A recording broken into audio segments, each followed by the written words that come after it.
ನಮಸ್ಕಾರ ಎಲ್ಲರಿಗೂ ಪ್ರಿಯಾಸ್ ರುಚಿ ಚಾನಲ್ಗೆ ಸ್ವಾಗತ. ನಾನಿವತ್ತು ಒಂದು ಅದ್ಭುತವಾದ ಬೆಳಗಿನ ತಿಂಡಿಯ ರೆಸಿಪಿಯನ್ನು ತೋರಿಸ್ತಾ ಇದ್ದೀನಿ. ಅದು ಯಾವುದಂದರೆ ಅವರೆಕಾಳು ಉಪ್ಪಿಟ್ಟು. ಇದನ್ನು ತುಂಬ ಜನ ಇಷ್ಟಪಟ್ಟು ತಿಂತಾರೆ, ತುಂಬ ಜನ ಕಷ್ಟಪಟ್ಟು ಕೂಡ ತಿಂತಾರೆ. ಈ ಅವರೆಕಾಳು ಉಪ್ಪಿಟ್ಟನ್ನು ನಮ್ಮಮ್ಮ ಮಾಡಿದ ಸ್ಟೈಲ್ನಲ್ಲಿ ನೀವು ಒಂದ್ಸಲ ಮಾಡ್ಕೊಂಬಿಟ್ರೆ ಕಷ್ಟಪಟ್ಟು ತಿನ್ನೋರು ಕೂಡ ಇಷ್ಟಪಟ್ಟು ತಿಂತಾರೆ, ಅಷ್ಟು ಟೇಸ್ಟಿಯಾಗಿರುತ್ತೆ. ಬನ್ನಿ ಹೇಗೆ ಮಾಡೋದು ಅಂತ ನಾವೀಗ ನೋಡ್ಕೊಳ್ಳೋಣ. ನಾನಿವತ್ತು ಈ ಅವರೆಕಾಳು ಉಪ್ಪಿಟ್ಟನ್ನು ಮಾಡ್ಕೊಳ್ಳೋದಕ್ಕೆ 1 ಬಟ್ಲಷ್ಟು ರವೆಯನ್ನು ತೊಗೊಂಡಿದ್ದೀನಿ. ನೀವು ಯಾವುದಾದ್ರೂ ಅಳತೆಗೆ ತಕ್ಕ ಹಾಗೆ 1 ಬಟ್ಲು ತೊಗೊಳ್ಳಿ. ಮೀಡಿಯಮ್ ರವೆಯನ್ನು ತೊಗೊಂಡಿದ್ದೀನಿ. ಇಷ್ಟು ರವೆಯಿಂದ ನಾನು 3-4 ಜನಕ್ಕೆ ಹೊಟ್ಟೆ ತುಂಬುವಷ್ಟು ಉಪ್ಪಿಟ್ಟನ್ನು ಮಾಡ್ಕೊಳ್ಬೋದು. ನೀವು ಎಷ್ಟು ಮಾಡ್ಕೊಳ್ಬೇಕು ಅದು ಯಾವುದಾದ್ರೂ ಒಂದು ಬಟ್ಲನ್ನು ಅಳತೆಗೆ ತೊಗೊಂಡು ಮಾಡ್ಕೊಳ್ಳಿ. ಚೆನ್ನಾಗಿ ಹುರ್ಕೊಳ್ಬೇಕು. ಮೊದಲಿಗೆ ಒಂದು 5-6 ನಿಮಿಷ ಮೀಡಿಯಮ್ ಗ್ಲಾಸ್ ಫ್ಲೇಮ್ನ ಇಟ್ಕೊಂಡು ಚೆನ್ನಾಗಿ ಹುರ್ಕೊಂಡಿದ್ದಾದ ನಂತರ ಇದನ್ನು ತೆಗೆದು ಒಂದು ಪ್ಲೇಟಿಗೆ ತೆಗೆದಿಟ್ಕೊಳ್ಳೋಣ. ಮತ್ತು ಅದೇ ಕಡಾಯಲ್ಲಿ ನಾನು ಒಗ್ಗರಣೆ ಹಾಕ್ಕೊಳ್ತೀನಿ.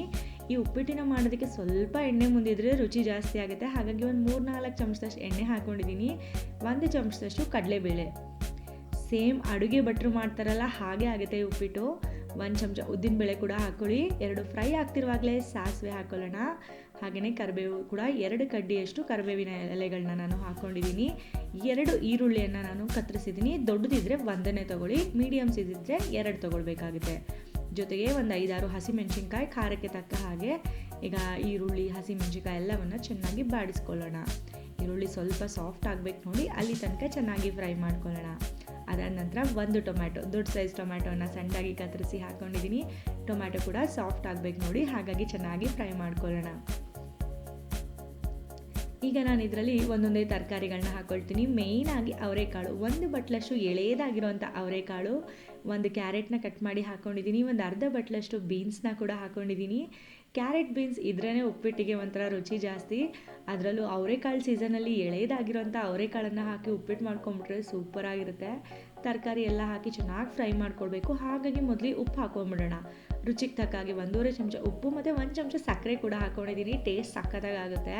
ನೀವು ಹಾಕೊಂಡು ನೋಡಿ, ಈ ಥರ ಮಾಡಿ ನೋಡಿದಾಗಲೇ ಗೊತ್ತಾಗೋದು. ಉಪ್ಪನ್ನು ರುಚಿಗೆ ತಕ್ಕ ಹಾಗೆ ಹಾಕ್ಬಿಟ್ಟು ತರಕಾರಿಗಳನ್ನೆಲ್ಲ ಚೆನ್ನಾಗಿ ಒಂದು 5-6 ನಿಮಿಷಗಳ ಕಾಲ ಫ್ರೈ ಮಾಡ್ಕೊಳ್ಬೇಕು. ಫ್ರೈ ಮಾಡ್ಕೊಂಡು ನಂತರ ನಾವೇನು ಮಾಡಬೇಕಂದ್ರೆ, ಯಾವ ಬಟ್ಲಲ್ಲಿ ರವೆ ತೊಗೊಂಡಿದ್ವಲ್ಲ ಅದೇ ಬಟ್ಲಿನ ಅಳತೆಯಲ್ಲಿ 4 ಬಟ್ಲಷ್ಟು ನೀರು ಹಾಕ್ಕೊಳ್ಬೇಕಾಗುತ್ತೆ. 1 ಬಟ್ಲು ರವೆಗೆ 4 ಬಟ್ಲು ನೀರು ನಾನು ಬಿಸಿ ಮಾಡಿ ಕೆಟಲಲ್ಲಿ ಹಾಕ್ಕೊಳ್ತಾ ಇದ್ದೀನಿ. ಬಿಸಿ ನೀರು ಹಾಕೊಳ್ಳೋದ್ರಿಂದ ಉಪ್ಪಿಟ್ಟು ಬೇಗ ತಯಾರಾಗಿಬಿಡುತ್ತೆ. ಈಗ ಬಿಸಿನೀರು ಹಾಕೊಳ್ಳೋದ್ರಿಂದ ಅದು ಬೇಗ ಕುದಿಯೋದಕ್ಕೆ ಸ್ಟಾರ್ಟ್ ಆಗಿಬಿಡುತ್ತೆ. ಕುದೀತಾ ಇರುವಾಗಲೇ ಸಬ್ಬಸಿಗೆ ಸೊಪ್ಪನ್ನು ಕೂಡ ಒಂದು ಅರ್ಧ ಕಪ್ನಷ್ಟು ಹಾಕ್ಕೊಳ್ಳಿ. ಸಬ್ಬಸಿಗೆ ಸೊಪ್ಪು ಹಾಕಿದ ಉಪ್ಪಿಟ್ಟಿನ ರುಚಿನೇ ಬೇರೆ. ನೀವು ಹಾಕಿ ಮಾಡಿ ನೋಡಿ, ನಿಮಗೆ ಗೊತ್ತಾಗುತ್ತೆ. ಸ್ವಲ್ಪ ಕೊತ್ತಂಬರಿ ಸೊಪ್ಪನ್ನು ಕೂಡ ಹಾಕ್ಕೊಂಡಿದ್ದೀನಿ ಸಣ್ಣದಾಗಿ ಕತ್ತರಿಸಿ. ಈಗ ಎರಡನ್ನೂ ಚೆನ್ನಾಗಿ ಮಿಕ್ಸ್ ಮಾಡ್ಕೊಳ್ಬೇಕು. ಸಬ್ಬಸಿಗೆ ಸೊಪ್ಪನ್ನು ಕುದೀತಾ ಇರುವಾಗಲೇ ಹಾಕಿ, ಮೊದಲೇ ಹಾಕೊಂಡ್ಬಿಟ್ರೆ ಆ ಫ್ಲೇವರ್ ಗೊತ್ತಾಗಲ್ಲ. ಕೊನೆಯಲ್ಲಿ ನೀರು ಕುದೀತಾ ಇರುತ್ತಲ್ಲ ಆವಾಗಲೇ ಹಾಕ್ಕೊಳ್ಬೇಕು. ಸಬ್ಬಸಿಗೆ ಸೊಪ್ಪು, ಕೊತ್ತಂಬರಿ ಸೊಪ್ಪು ಹಾಕಿದ ನಂತರ ಹುರಿದಿಟ್ಕೊಂಡಿರೋಂಥ ರವೆಯನ್ನು ನಿಧಾನವಾಗಿ ಒಂದು ಕೈನಲ್ಲಿ ರವೆ ಹಾಕ್ಕೊಳ್ಳಿ, ಇನ್ನೊಂದು ಕೈನಲ್ಲಿ ಈ ಥರ ತಿರುಗಿಸ್ತಾ ಇರಬೇಕು ಚಮಚದಿಂದ. ಆಗ ಸ್ವಲ್ಪವೂ ಗಂಟಾಗೋದಿಲ್ಲ, ತುಂಬ ಚೆನ್ನಾಗಿ ಬರುತ್ತೆ. 1 ಬಟ್ಲು ರವೆಗೆ 4 ಬಟ್ಲು ನೀರು ಹಾಕೋದ್ರಿಂದ ತೀರಾ ತೆಳ್ಳಗೂ ಆಗಲ್ಲ, ತೀರಾ ಗಟ್ಟಿಯಾಗೂ ಆಗಲ್ಲ. ಸಾಫ್ಟಾಗಿ ಬಾಲಿಟ್ರೆ ಕರಗುವಂಥ ಉಪ್ಪಿಟ್ಟು ತಯಾರಾಗುತ್ತೆ. ಪೂರ್ತಿ ರವೆನ ನಾನು ಹಾಕ್ಕೊಂಡು ಬಿಡ್ತೀನಿ. ನೋಡ್ತಾ ಹೋಗಿ, ನಿಧಾನವಾಗಿ ಹಾಗೆ ಗಟ್ಟಿ ಆಗ್ತಾ ಹೋಗುತ್ತೆ. ಅಷ್ಟು ರವೆಯನ್ನು ನಾನು ಹಾಕ್ಕೊಂಡ್ಬಿಟ್ಟೆ. ಈಗ ಎಲ್ಲವನ್ನು ಚೆನ್ನಾಗಿ ಮಿಕ್ಸ್ ಮಾಡ್ಕೊಳ್ಳೋಣ.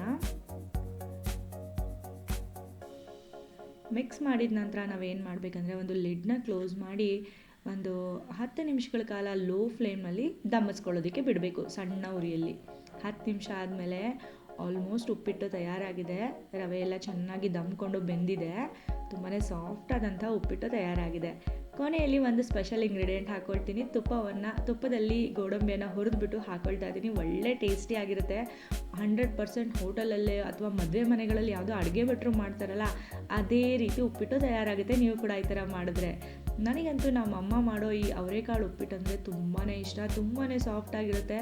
ಬಾಲಿಟ್ರೆ ಕರ್ಗೋಗ್ಬಿಡುತ್ತೆ. ಬೆಳಗಿನ ತಿಂಡಿಗೆ ಅಷ್ಟೇ ಅಲ್ಲ, ರಾತ್ರಿ ಊಟಕ್ಕೂ ಕೂಡ ಮಾಡಿಕೊಟ್ಬಿಟ್ರೆ ನಾನು ಖುಷಿಯಾಗಿ ತಿಂದ್ಬಿಡ್ತೀನಿ. ಅದರಲ್ಲೂ ಈ ಚಳಿಯಲ್ಲಿ ಬಿಸಿ ಆಗಿರೋಂಥ ಈ ತರಕಾರಿ ಅವರೆಕಾಳನ್ನು ಹಾಕಿ ಮಾಡಿರೋಂಥ ಈ ಉಪ್ಪಿಟ್ಟು ಇದ್ಬಿಟ್ರೆ ಸೂಪರಾಗಿರುತ್ತೆ. ನೀವು ಕೂಡ ಕಷ್ಟಪಟ್ಟು ತಿನ್ನೋರ್ಗೂ ಕೂಡ ಈ ಥರ ಉಪ್ಪಿಟ್ಟು ಮಾಡಿಕೊಡಿ, ಖಂಡಿತವಾಗ್ಲೂ ಇಷ್ಟಪಟ್ಟು ತಿಂತಾರೆ.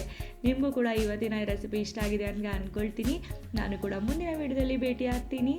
ಧನ್ಯವಾದಗಳು.